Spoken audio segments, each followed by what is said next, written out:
everybody. I'm Kristen. And I'm Will. And this is So I'm Watching Andor, Season 2, Episode 2, Sagrona Teema. What was that? Just excited? Still super excited? Still super excited. Okay. This was much more of a, the middle part of this first three, for sure. In all three of our, storylines was very, Yeah. Got to move it forward. Where do you want to start? Let's start in Russia. Does that mean Cassian? Yes. Okay. Very straightforward progression of the storyline. He gets away! He gets away. That's it. They're just fighting? Yeah, they have broken up into two teams, essentially. After the firefight at the end of the last episode. Yep. One of them has Cassian in the downed ship. Yep. And he's the only pilot left because they stupidly shot their pilot. Right in the chest. And then the other side has the TIE fighter. Yeah. I know it's not called TIE fighter. You can correct me. It's a TIE something. Oh, okay. I thought it was an interceptor, but I actually saw the name today and I forgot it. So they are trying to do some kind of awesome super over the top rock paper scissors. I was like, stay on this. I want to know the moves. I want to learn. Show me the rules. One was like Snake. Yeah. And then they just yelled a lot when they won. It's like when they played True American on New Girl, and you're like, I don't know what the rules are for this. But I want to know. So while they're doing that, Cassian is able to well, there's also slip free. So he's sneaking away because he's locked up, or he's handcuffed the guy that was supposed to be watching him while they had this big rock paper scissors competition, and that guy gets out and he's running and he's like, the pilot got away, while Cassian's over in the forest, and then the beast that they were talking about comes out and just knocks him around. We only see it the one pass. I didn't love that whole storyline. I thought it would have been better if Cassian was trying to help them organize or something. Yeah. Instead, he was really just biding his time and kind of poking one so that they'll poke the other. Yeah, I mean, they seemed not unified in any way. I mean, to the point where it was I just sort of wanted them to kill each other. I mean, they were unified enough to be on this planet together, so they got here at some point. Yeah, but it was by accident. They crashed. Yeah, but together. Well. So, yeah, I don't know. I just was kind of I don't think this is going anywhere. Yeah. So if we can just move it along. And thankfully, they didn't drag it out until to episode 3. Yeah. Cassian gets away. So he's gone. I was kind of thinking he'd maybe turn the ship around and shoot the beast for them. Yeah. And then he'd fly away. Sure. To be I was who I was saying I was, or whatever, or I wasn't who you thought I was, at least. Sure. Because he wasn't saying I'm Cassian Andor, of course, a prominent figure in Luthen's rebellion. Yeah. Well, it was like what you were saying in last night's episode, or the episode we watched last night, which is that it's unclear who all knows about Luthen. He could have said that, and then they would have been I don't know what the hell you're talking about. Yeah. They both knew who this Maya Pei character was before, who is dead now, or they killed, or someone killed before them. And Cassian knew who that was. Mm-hmm. But that's it. There's the connecting strands are really loose. Yeah, agreed. But that's done with. That's kind of it. We have to assume he's going back to Bix and Brasso. Yep. Yeah. So I figured we can just go there next. Sure. Yeah. So this audit is happening. While the audit is happening, all the comms are down for the planet, which they didn't know about until it happened. If you don't have time to watch this episode or a Disney Plus subscription, just Google Inglourious Bastards Christoph Waltz scenes.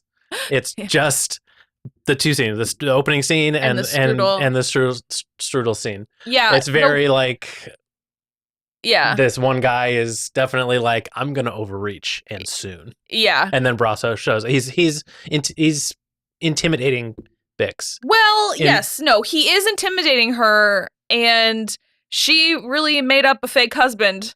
Yeah. That I assume records can be checked on.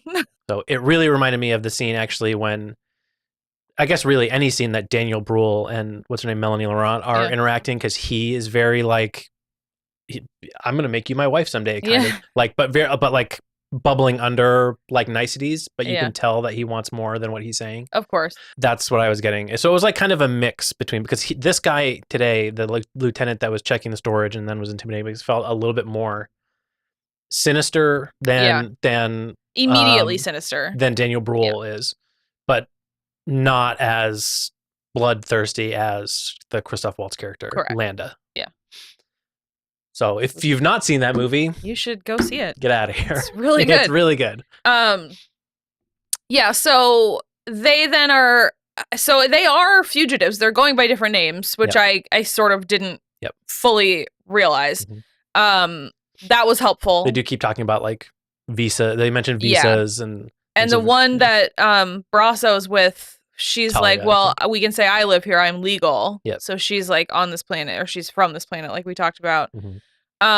They also were talking about like, well, can they maybe go to like Sector 500 to like get around them? This happens. The lieutenant kind of being like posturing on Bix happens like during the day, separate. At the end of this, the like people that live there, like our heroes or whatever, get back to their home and at night are having a little powwow around with a guy that's like from elsewhere on the planet, but he is like being helpful. He seems like a respected guy around town. So the people, the Empire guys did not like really bother him. Yeah. But yeah, he is basically informing, he's basically shooting down all their ideas. Like, well, we know that they've already searched 500. Why don't we just sneak out to 500? And he was like, no, all the arrests they're making are people running. Yeah. So if you're running, it's going to put a big target on your back. So they might luck out. They did say that they might get lucky if they don't look very hard, because they know that not everybody there is legal. Right. And that's just, sometimes that's just how work gets done. Yeah. So they're kind of hoping that they don't look very hard. Right. I assume we will end with a firefight at some point. That would be my assumption. Cassian is on his way back there, presumably with this starship, and he does not know that anything is happening. Yeah. So he might fly straight down there, and he might initiate something. Maybe he'll shoot that big ship down out of the sky in it. Well, hopefully, I would say hopefully he would see it and then be like, what the hell am I supposed to do? Yeah, you never know. Yeah. When you watch something like this, you're all like something that involves like outer space, even in around just one planet, they focus on the stuff that's happening. Yeah. There is a lot of nothing. Yeah. So, and like even the big ships aren't very big from compared to a planet 1,000 meters away. Right. And they're going to be farther than that. So if he comes in the wrong angle, he's not going to see it. Yeah. So then moving to, I guess, Dedra and Cyril. They are presumably living together. Mm-hmm. She touched his face in a way that was like... touched his face. I do know what they are preparing for. You do? I do. Oh, did you see I saw it on Tumblr. Season, or episode 3 spoiled a little bit. Yeah. So I won't say here, but I do know. I do know what they're preparing for. I'm gonna unwrap it in a minute. I think it's going to be hilarious. Aside from that, she then had a meeting with Major Partagaz. Yep. Yeah. And he's the one that was in the first season. He's also like Maester Qyburn from Game of Thrones. I don't think you made it to his stuff. No, I remember him. You do? Mm-hmm. So she basically is like, I don't want this silk spider fracking assignment. And he's like, it feels like a demotion, but all Krennic is gonna care about is results. So I would imagine that to mean he's gonna mostly leave you alone as long as you deliver something. He's not a micromanager, this guy. So she's gonna still be able to work on this other project, which is still finding Cassian Andor. Yeah, Partagaz did imply that you should move on from it until you catch him. Right. Like, stop doing what you're doing. Like, stop putting out wanted posters everywhere. Like, stop showing his face everywhere. You're like basically making him famous. Yeah. That kind of thing. Like, stop that kind of stuff. Find him, catch him before you do anything else with him, and also go to this other thing that is like a gift, so he can get you like back on track to show that you're being actually productive. Right. And Cyril has managed a promotion. So he is basically showing around a new guy that was doing his job. Yeah. It's parallel to the scene that he had in season 1. So yeah, and then that leaves us at the end with the wedding. Yep. On Chandrila. The wedding is still going okay. Yep. Apparently Tay got absolutely shit hammered the night before. And so Perrin has to talk to Mon about it. And he, that's what I sort of thought was interesting is I didn't realize that it was sort of okay to have affairs. It did seem. It seems like he wouldn't be pissed. He was like, he asked like, he's your lover, is he not? And she was like, this nonsense again, but like not in like a, this kind of like, oh, nonsense.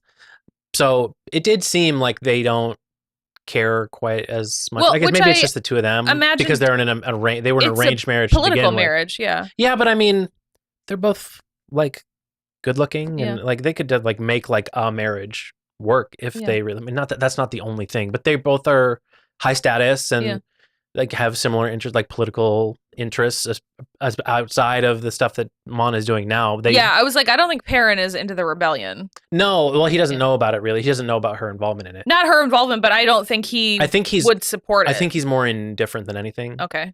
But you're right. I don't think he would support Mon, and that's probably why in New Hope we just see her. Yeah. So she also ends up talking to she does end up talking to Tay. I was gonna say she talks to Vel first. When they're walking up this mountain for some ritualistic part of this marriage ceremony. She wore so many outfits again in this episode. She had like 3 different outfits again. She is definitely the wardrobe budget. She's the only one. All the dudes are wearing really similar robes. Stuff. It's very like normal human. I wonder if Genevieve O'Reilly and Stellan Skarsgård just sit around and go, "We've got the best outfits." I guess that's true. They do dress him pretty good too. He's a little flouncy, so like they give him some extra stuff. I guess Skulden also the banker. Sure. He's a little flashier than like Tay is wearing basically the same thing every time that Perrin and also same the thing same as Perrin. Perrin's wearing. Yep. So she has a conversation with Vel and it's basically about all the kind of same stuff where she's like the religion part of this is like so strange that it keeps going even though we rejected it almost wholesale and didn't raise Lita in it at all. Yeah, it's a very like cyclical thing. She said specifically like everything old is new again. What's old is new again. Yeah. So it's just like Y2K fashion coming back into style. I did really love when she just literally was like, "What happens when we get to the top again? I forget." Yeah. And she's like, "We'll all be made pure. It's wonderful." Yeah. So then she does speak to Tay, and it turns out he is having, in addition to his wife having left him, he is having money problems because of the rebellion, which for my money sort of makes it feel like he is telling Mon, he's blackmailing. I'm going to tell on you if you don't. That's what they were talking about. Okay. That's what she was talking about with Then Luthen. She talks to Luthen. Yep. And she kept doing like, we'll get a number. Yep. Yeah, that'll make him whole again. Luthen's ready to pull the trigger on him. Yeah. Like he kept watching him. He wasn't going to do it in there, but he was really like clocking that Tay is going to be a roadblock, and he knows more than he should know. So Luthen is just, it's very like he was with Andor, but he has no use to him other than money. Like Andor is obviously very useful. Yeah. Well, he's a fighter and he's a pilot and he's absolutely. And he's an unknown person. Yeah, and he's proven himself to the rebellion. Yeah. Like that he actually like believes in it, not just will support it by cash. Yeah.